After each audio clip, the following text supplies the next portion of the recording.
May kwento ako.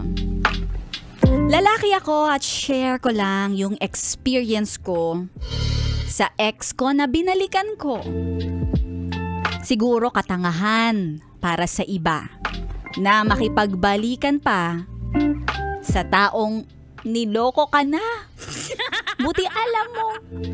Kaso, may edad na din ako. 40 na. Grabe ka naman, kahit 40. Okay pa yan.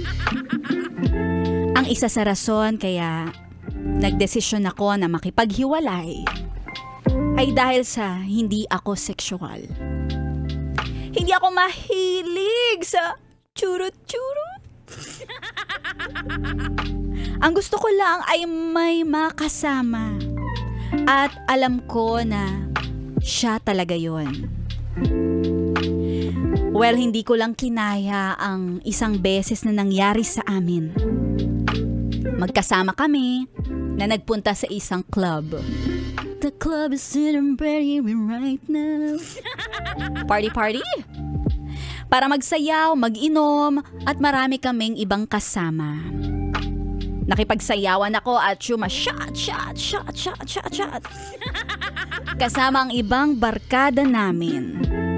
Pero nagtaka na ako dahil kalahating oras na lumipas at hindi pa bumabalik ang partner ko doon sa aming table. Kaya hinanap ko siya. At ikinagulat ko nang makita ko siya sa CR. Nakakagulat dun. Dahil may kasama siyang ibang lalaki. Nakababa ang pantalon niya. Tapos nagtutukaan sila sa loob ng CR. Grabe, nagdilim ang paningin ko. Buti hindi ko na ibato yung hawak kong bote. Sinigawan ko talaga siya.